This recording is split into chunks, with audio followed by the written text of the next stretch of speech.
નમસ્કાર, આપ જોઈ રહ્યા છો ગુજરાત ન્યૂઝની વિશેષ રજૂઆત ઓપરેશન ટાઈગર વિનાશથી વિજય સુધી. વાઘ ભારતીય વન્યજીવનની ભવ્યતા અને ગૌરવનું અપ્રતિમ પ્રતીક.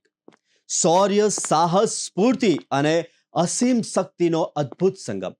જંગલનું આ આભૂષણ આપણા જંગલનો સાચો શાસક છે, જે પોતાના સામ્રાજ્ય પર પોતાની આન બાન અને શાનથી રાજ કરે છે.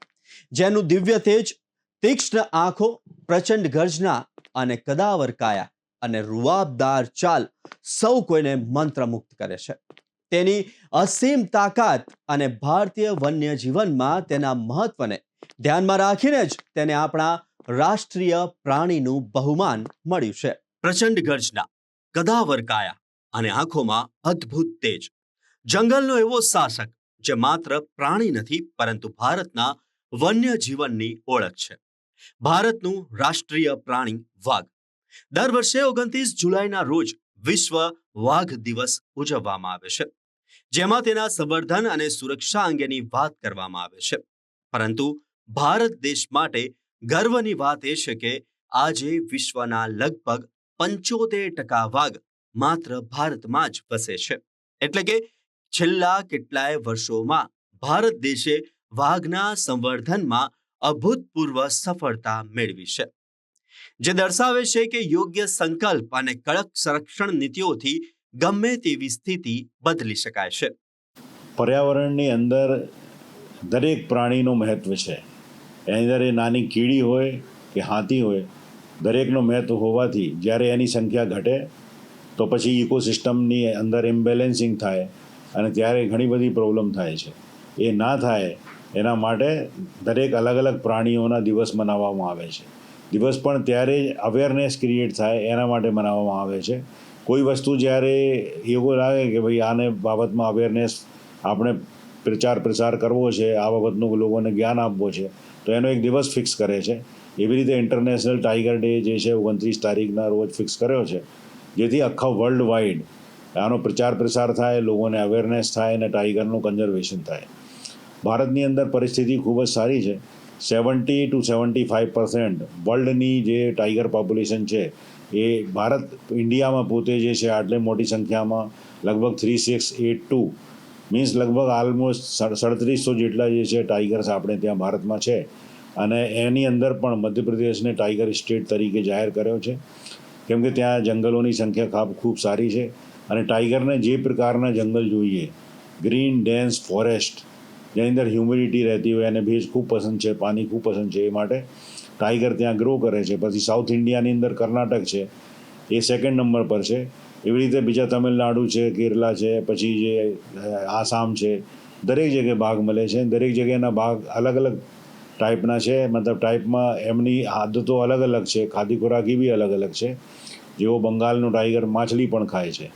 તો આવી રીતના જે ટાઈગર્સ છે, ભારતે ખૂબ સારા પ્રયાસ કરીને એક NTCA બનાવેલો છે, નેશનલ ટાઈગર કન્ઝર્વેશન ઓથોરિટી. તો એ ઓથોરિટી બાઘ ઉપર જ ધ્યાન રાખે છે. અને આપણે ત્યાં બાઘ હોવાથી એક ઓર ફાયદો છે કે જે વન વિસ્તાર છે, વન વિસ્તારની અંદર આપણે પ્રોજેક્ટ ટાઈગર તરીકે ચલાવીએ છીએ. અને ટાઈગરનું જે કન્ઝર્વેશન થાય છે એ માટે બાઘ એક એવો પ્રાણી છે કે જે બીજા માણસો ઉપર અંદર અગર એમની અંદર કોઈ પેનિટ્રેટ કરે જંગલમાં તો લોકોને એનાથી બીક લાગે. એ માટે જંગલ પણ આપણા બાઘના લીધે બચે છે. અને જે ત્યાં હર્બીવોરસ પ્રાણીઓ છે, સપોઝ હરણ છે, હરણની સંખ્યા ખૂબ વધી જાય તો એ આખો જંગલ બી ખાઈ જાય, આજુબાજુના ખેતરની અંદર ફસલ છે એ પણ ખાઈ જાય, તો ઇકો ઇમ્બેલેન્સિંગ થાય, મનુષ્ય સાથે કોન્ફ્લિક્ટ થાય. એ માટે બાઘ હોવાથી એ હરણની સંખ્યાને, પોપ્યુલેશનને કંટ્રોલ પર રાખે છે અને જંગલનું રક્ષણ પણ કરે છે. પરંતુ અગાઉ પહેલાં જે તમને ખ્યાલ હોય તો અમુક અન્ય કન્ટ્રી એવી છે કે જ્યાં બાઘની દરેક વસ્તુ એ લોકો ખાય છે. ખાસ કરીને સાઉથ ઇસ્ટ એશિયાના લોકો છે, એ બાઘને અવયવોમાંથી દવાઈ બનાવે છે અને એને ખાય પણ છે. તો એવો ભારતમાં પોચિંગ ના થાય એના માટે સરકારે પૂરતા પગલાં ભર્યા છે. ભારત સરકારે પણ ભર્યા છે અને પોતપોતાના જે ટાઈગર સ્ટેટ્સ છે એમને પણ ભર્યા છે. તો થર્મલ કેમેરા છે, નાઇટ વિઝન કેમેરા છે, પછી સિક્યુરિટી આસ્પેક્ટમાં ફોરેસ્ટના જે ડિપાર્ટમેન્ટના લોકો છે, ફોરેસ્ટ ગાર્ડ છે, એમને ફોરેસ્ટ ગાર્ડને આર્મ્સ ગાર્ડ બી રાખ્યા છે. તો આ પ્રકારનો એક ટાઈગરનો ખૂબ જ સરસ કન્ઝર્વેશન કરીને ભારત સરકારે લગભગ 2300-2400 જે ટાઈગરની સંખ્યા નીચે જે ઘટી ગઈ હતી ત્યારથી વધીને આજે આપણે 3600-3700 ટાઈગર પહોંચી ગયા અને ખૂબ જ સારો પરફોર્મન્સ કરી રહ્યા છે આખા વર્લ્ડમાં. અને આપણી સંખ્યા ખૂબ સારી છે અને એનું એક મુખ્ય કારણ એ પણ છે કે આપણી એમની સાથે લાગણી જોડાઈ છે. માતાજીના વાહન તરીકે આપણે જોઈએ છે, જેથી આપણે બાઘને નુકસાન ના કરીએ. બાઘ આપણે ત્યાં ભારતમાં કોઈ ખાતો નથી અને એની પોચિંગ નહીં થાય એનું સરકાર પૂરતું ધ્યાન રાખે છે. અવેરનેસ પ્રોગ્રામ ખૂબ જરૂરી છે. એની અંદર જેટલા બી પ્રાણી સંગ્રહાલય છે એ એની અંદર ખૂબ સારો કામ કરી શકે છે. એ માટે દરેક પ્રાણી સંગ્રહાલયની અંદર વાઇલ્ડ લાઈફ વીક સેલિબ્રેશન કરવામાં આવે છે. જે તે સમય દરમિયાન વન્ય પ્રાણીઓનું મહત્ત્વ શું છે, પછી બાળકોને જે છે આપણે અહીં શો કરીએ છીએ, ટચ ટેબલ કરીએ છીએ અને બાળકોને ફ્રી એન્ટ્રી પણ આપીએ છીએ. એવી રીતે એનિમલ વેલફેર ફોર્ટનાઇટ સેલિબ્રેશન પણ કરીએ છીએ અને આ ટાઈગર ડે જે છે એ બી કરીએ છીએ. એના લીધે લોકોની અંદર અવેરનેસ ડેવલપ થાય અને અત્યારે મીડિયા મારફતે ખૂબ જ સરસ અવેરનેસ પ્રોગ્રામ કરવામાં આવે છે. તો લગભગ મોટા ભાગના બાળકો દીપડા, લાયન, ટાઈગર, ચીતામાં અંતર સમજતા થયા. એ બાબતમાં એ લોકોને નુકસાન નહીં કરવો, એને બચાવવાના પ્રયત્નો કરવા જોઈએ. એવા હાલની જે જનરેશન્સ છે એમનો એવો અભિગમ છે અને એની ખૂબ સારી અવેરનેસ પણ છે. તો એ ખૂબ સારી બાબત છે દેશ માટે, જેથી ભવિષ્યમાં આપણે જે છે ટાઈગરને બચાવી શકીએ અને સંખ્યા ઓર પણ વધશે. એક સમય જે પ્રાણી લુપ્ત થવાના આરે હતું, આજે તેનો રૂઆબદાર દબદબો ભારતના જંગલોમાં ફરી જોવા મળી રહ્યો છે. પ્રોજેક્ટ ટાઈગરના સફળ અમલીકરણ અને વન વિભાગની અથાગ મહેનતને કારણે આજે ભારતે વિશ્વ સમક્ષ વન્યજીવ સંરક્ષણનું એક ઉત્કૃષ્ટ ઉદાહરણ પૂરું પાડ્યું છે. 29 જુલાઈએ ફક્ત વાઘની સુંદરતા અને શક્તિનો ઉત્સવ નથી, પરંતુ તેમના અસ્તિત્વની ઉજવણી પણ છે. એક સદી પહેલા લાખોની સંખ્યામાં વાઘ જંગલોમાં વસતા હતા, વિહરતા હતા. આજે તેમની સંખ્યા ઘટીને 3890 થી 4000 થઈ ગઈ છે. પરંતુ આ કટોકટી વચ્ચે ભારત આશાનું કિરણ બનીને ઉભર્યું છે. વિશ્વમાં બાકી રહેલા કુલ વાઘમાંથી 75% એટલે કે લગભગ 3682 વાઘ ભારતમાં છે. આ આંકડો દર્શાવે છે કે ભારતે માત્ર વાઘને બચાવ્યા નથી, પરંતુ તેમની સંખ્યા વધારવામાં પણ મોટી સફળતા મેળવી છે. ક્યાં કેટલા વાઘ બચ્યા છે? વિશ્વના 75% વાઘ માત્ર ભારતમાં. ભારતમાં વાઘની સંખ્યા 3682. રશિયામાં 500 થી 600, તો ઇન્ડોનેશિયામાં 400. નેપાળમાં 350 થી 400, તો મલેશિયામાં લગભગ 150. બાંગ્લાદેશમાં 120, તો થાઈલેન્ડમાં 150 વાઘની સંખ્યા. મ્યાનમાર, ભૂતાન, ચીનમાં 50 થી ઓછા વાઘ.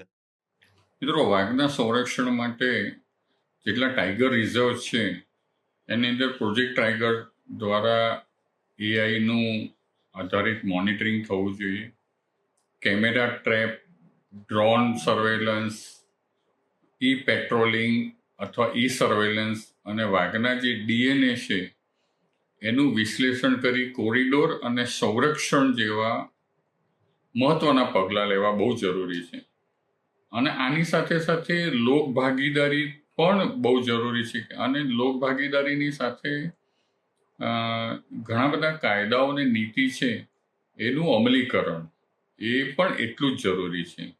અને સાથે સાથે જે ગુનેગારો પકડાય છે એની ફાસ્ટ ટ્રેકની અંદર એની કાર્યવાહી થાય અને સજા પણ મળે. પણ બીજી બાજુ એના કમ્પેન્સેશન કે જે વાઘ દ્વારા જે તેના દુધાળા ઢોરને મારી નાખવામાં આવે છે એનું કમ્પેન્સેશન પણ ઝડપી મળવું જોઈએ. ગ્લોબલ ટાઈગર ફોરમે ચેતવણી આપી છે કે જો સંરક્ષણ પ્રયાસોને ઝડપી બનાવવામાં નહીં આવે તો કેટલાક વિસ્તારોમાંથી વાઘ સંપૂર્ણપણે અદૃશ્ય થઈ શકે છે. 1973માં ભારતમાં શરૂ થયેલા પ્રોજેક્ટ ટાઈગરે સંરક્ષણની દિશામાં ક્રાંતિકારી કાર્ય કર્યું.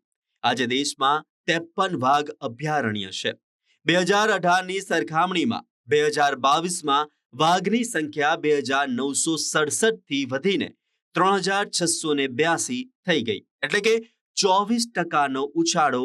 આ સિદ્ધિ NTCA national tiger conservation authority અને વન રક્ષકોની સખત મહેનતનું પરિણામ છે. ભારત, આપણો ભારત દેશ વાઘ માટે સૌથી સુરક્ષિત છે. આ અમે નથી કહેતા, પરંતુ આંકડાઓ દર્શાવે છે કે વિશ્વના ખૂણે ખૂણેથી જે પ્રાણી લુપ્ત થઈ રહ્યું છે, ત્યાં વાઘને સંપૂર્ણપણે કુદરતી અને ભયમુક્ત વાતાવરણ પૂરું પાડવામાં આવી રહ્યું છે. કડક કાયદાઓ, અત્યાધુનિક ટેકનોલોજી અને આ ટેકનોલોજીનો વ્યાપક ઉપયોગ કરીને એક વાઘ માટે સુરક્ષિત માહોલ ઊભો કરવામાં આવ્યો છે. જો કે વધતી જંગલની સીમાઓ અને માનવ વસ્તી વચ્ચે ક્યારેક સંઘર્ષના કિસ્સાઓ પણ સામે આવે છે, જે એક મોટો પડકાર છે. તેમ છતાં ગ્લોબલ લેવલે વાઘના સંરક્ષણ માટે ભારતે એક ઉદાહરણ પૂરું પાડ્યું છે. ભારતમાં સૌથી વધુ વાઘની સંખ્યા મધ્યપ્રદેશ રાજ્યમાં છે. આ જ કારણસર મધ્યપ્રદેશને ટાઈગર સ્ટેટ તરીકે પણ ઓળખવામાં આવે છે. વાઘના સંવર્ધન અને સંરક્ષણ માટે મધ્યપ્રદેશમાં મુખ્ય 6 પ્રસિદ્ધ ટાઈગર રિઝર્વ આવેલા છે, જેમાં Kanha tiger reserve, Bandhavgarh tiger reserve, Pench tiger reserve, Panna tiger reserve, Satpura tiger reserve, Sanjay Dubri tiger રિઝર્વનો સમાવેશ થાય છે. સાથે જ હાલમાં વિરાંગના દુર્ગાવતી ટાઈગર રિઝર્વને પણ મધ્યપ્રદેશના નવા ટાઈગર રિઝર્વ તરીકે ઉમેરવામાં આવ્યું છે, જે આ વિસ્તારમાં વાઘના સંરક્ષણને વધુ મજબૂત બનાવે છે. વાઘ માટે સૌથી સુરક્ષિત છે ભારત. ભારત દેશમાં વાઘ માટે સુરક્ષિત માહોલ ઊભો કરાયો.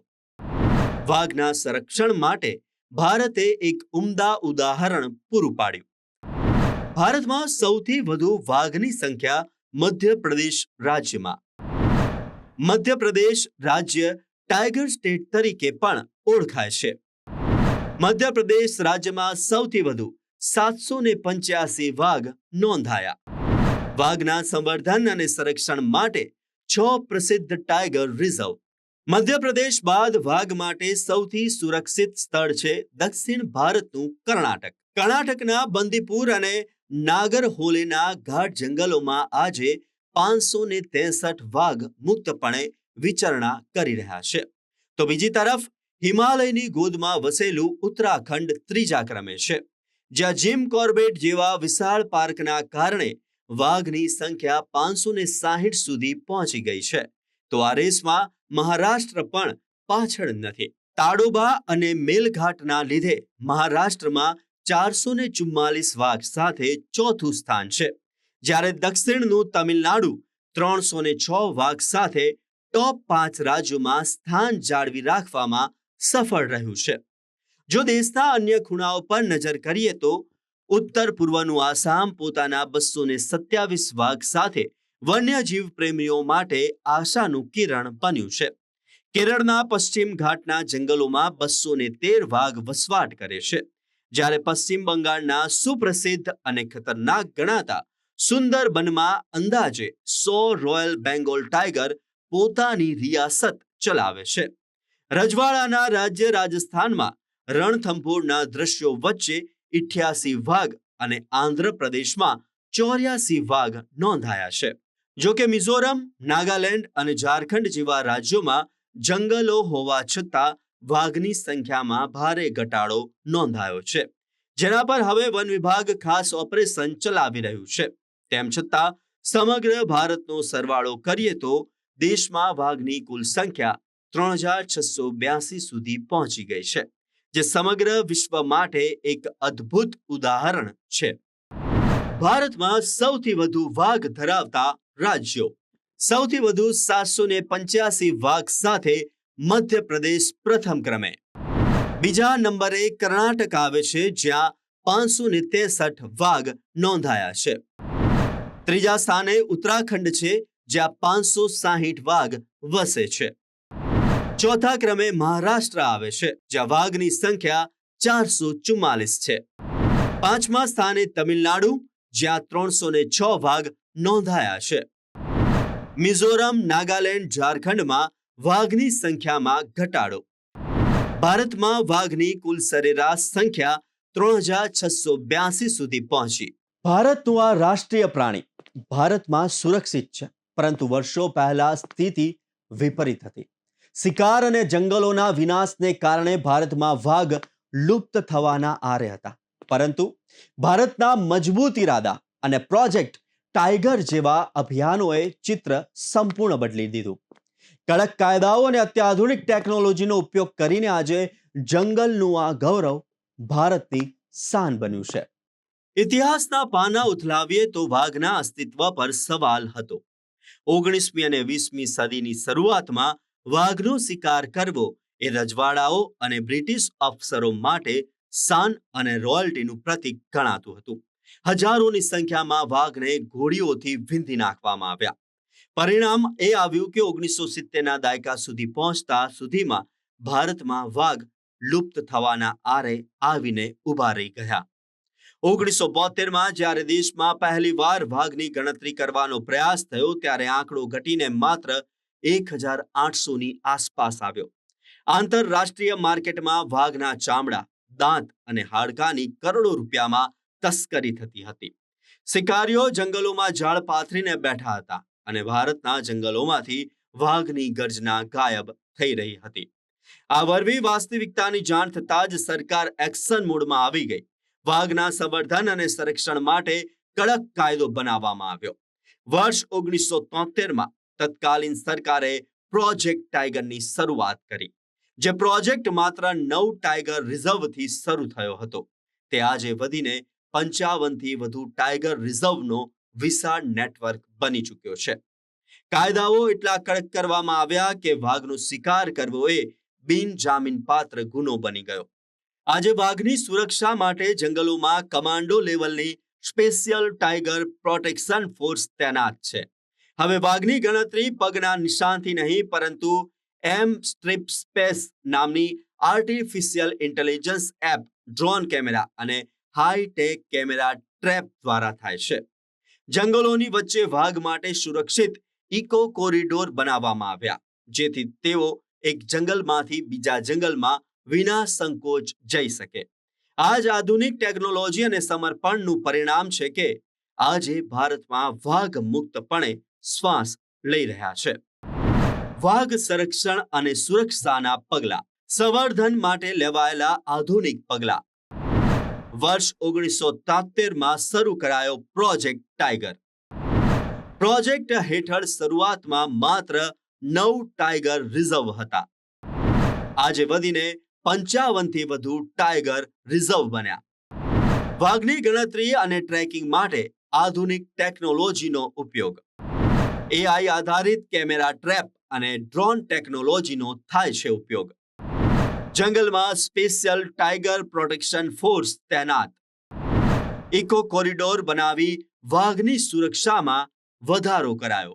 ભારતની આ સફળતા વચ્ચે હવે એ જાણવું જરૂરી છે કે વૈશ્વિક સ્તરે વાઘની શું સ્થિતિ છે. એક સદી પહેલા આખી દુનિયામાં 1 લાખથી વધુ વાઘ હતા, પણ સમય જતાં આ આંકડો ભયજનક રીતે નીચે આવી ગયો.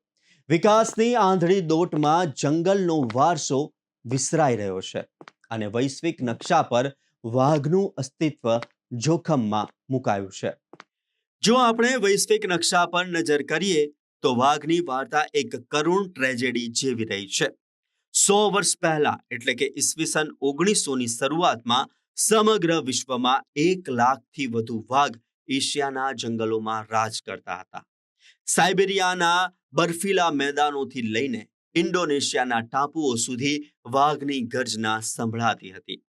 પરંતુ અંધાધૂંધ શહેરીકરણ, જંગલોનો સફાયો અને ગેરકાયદેસર વેપારે વાઘની કેટલીક પ્રજાતિના કુળનો વિનાશ કર્યો.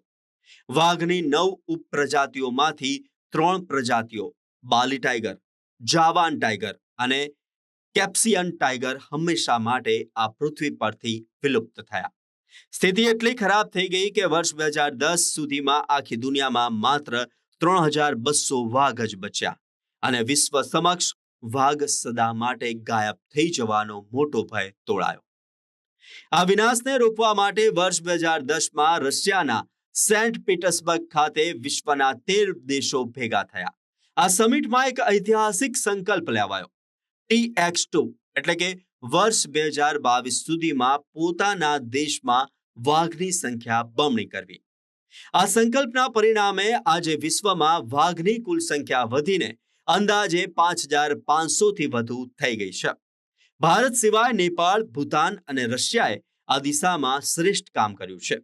નેપાળે તો નિર્ધારિત સમય પહેલા જ પોતાની વાઘની સંખ્યા બમણી કરીને વિશ્વને ચોંકાવી દીધું છે. જો કે બીજી તરફ કંબોડિયા, વિયેતનામ અને લાઓસ જેવા દેશો માટે માઠા સમાચાર એ છે કે ત્યાંથી વાઘ સંપૂર્ણપણે લુપ્ત થયા. આજે વૈશ્વિક સ્તરે વાઘને બચાવવાની આ લડાઈ હજુ પણ જારી છે. આગામી 10 વર્ષમાં જો વાઘના સંરક્ષણની વાત કરીએ તો વિશ્વના 75% વાઘ એ ભારતમાં છે. અને આપણને વિશ્વાસ હોવો જોઈએ કે આગામી જે દાયકામાં ભારત એ વૈશ્વિક નેતૃત્વે મજબૂત બનાવે. પણ વાઘની ગણતરી માત્ર કરવાથી નહીં, પણ સાચી સફળતા ત્યારે જ ગણાય કે વાઘ સુરક્ષિત રહે, જંગલો સુરક્ષિત રહે, કોરિડોર સુરક્ષિત રહે અને સ્થાનિક લોકોની જોડે સંઘર્ષ ઓછો થાય. એટલું જ કહેવાય કે વાઘ બચશે તો એક પ્રજાતિને બચાવવાનો પ્રશ્ન નથી, પરંતુ ભારતની કુદરતી ધરોહર, પાણી, જંગલો અને આવનાર પેઢીના ભવિષ્યને બચાવવાનો એક રાષ્ટ્રીય સંકલ્પ હોવો જોઈએ. જો વાઘ બચશે તો જ આપણી ધરોહર અને એની સાથે જે એસોસિએટ જંગલો અને કુદરતી સ્ત્રોતો છે એ બચશે, અને તો જ માનવ જીવનનું પણ અસ્તિત્વ છે, કારણ કે ઘણી બધી જૈવિક વૈવિધ્યતા એની સાથે વણાયેલી છે. વાઘ સંવર્ધન પડકારો અને સફળતા. 13 દેશોએ ભેગા મળીને TX2 નો સંકલ્પ લીધો. વર્ષ 2022 સુધીમાં વાઘની વસ્તી બમણી કરવાનો હતો નિર્ધાર. આજે વિશ્વમાં વાઘની કુલ વસ્તી વધીને અંદાજે 5,500 થઈ. ભારત, નેપાળ, ભૂતાન અને રશિયા જેવા દેશોમાં વાઘની વધતી વસ્તી. વાઘની વસ્તી બમણી કરવામાં નેપાળ પ્રથમ દેશ બન્યો. કંબોડિયા, વિયેતનામ અને લાઓસ દેશોમાં વાઘ થયા લુપ્ત. વધતી વાઘની વસ્તીએ નવા પડકારો ઊભા કર્યા. માનવ વધ વચ્ચેનો સંઘર્ષ આજે સૌથી મોટો પ્રશ્ન. સમગ્ર જંગલની ઇકોસિસ્ટમનો રાજા છે વાઘ. વાઘની વસ્તી વધવી એ ચોક્કસપણે કુદરત અને પર્યાવરણ માટે શુભ સંકેત છે, પરંતુ આ સાથે નવા પડકારો પણ ઊભા થયા છે. જંગલોની ઘટતી સીમાઓ અને માનવ અને વાઘ વચ્ચેનો સંઘર્ષ આજે સૌથી મોટો પ્રશ્ન છે. જો કે વન વિભાગ આ પડકારોને ડામવા માટેની તૈયારીઓ આરંભી છે. વાઘની સંખ્યા વધી રહી છે એ આનંદની વાત છે, પરંતુ આ આનંદ સાથે એક મોટો પડકાર પણ આવ્યો છે. જંગલોનો વિસ્તાર. જંગલોનો વિસ્તાર મર્યાદિત છે અને વાઘની વસ્તી વધી રહી છે. એક નર વાઘને પોતાનો વિસ્તાર બનાવવા માટે અંદાજે 50 થી 100 ચોરસ કિલોમીટર જંગલ જોઈએ છે. પરંતુ જગ્યાના અભાવે હવે વાઘ જંગલની સીમાઓ ઓળંગીને માનવ વસાહતો તરફ આવી રહ્યા છે. પરિણામે માનવ અને વાઘ વચ્ચેનો સંઘર્ષ ચિંતાજનક સ્તરે પહોંચ્યો છે.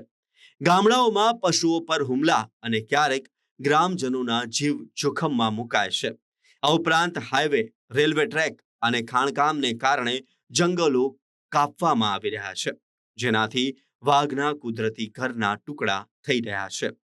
આ પડકારો સામે હવે નવો અભિગમ અપનાવવામાં આવી રહ્યો છે. નેશનલ હાઈવે પર હવે વન્યજીવો સુરક્ષિત રીતે રસ્તો ઓળંગી શકે તે માટે ખાસ એનિમલ અંડરપાસ અને ઓવરપાસ બનાવવામાં આવી રહ્યા છે. આ ઉપરાંત જંગલ કિનારે રહેતા સ્થાનિક લોકોને જંગલના રક્ષક બનાવીને તેમનો ઇકો ટુરિઝમ દ્વારા રોજગારી આપવામાં આવી રહી છે. તો હવે આપણે એ સમજવું પડશે કે વાઘ એ માત્ર એક પ્રાણી નથી, પરંતુ તે આખા જંગલની ઇકોસિસ્ટમનો રાજા છે. એક વાઘ બચે છે તો તેની સાથે હજારો હેક્ટર જંગલ, નદીઓ અને અન્ય વન્યજીવો પણ બચે છે. વાઘનું અસ્તિત્વ એ માનવ જાતના શુદ્ધ ઓક્સિજન અને પાણીનું પ્રત્યક્ષ રક્ષક છે. જો વાઘ ગર્જતો રહેશે તો જ આપણું પર્યાવરણ જીવંત રહેશે.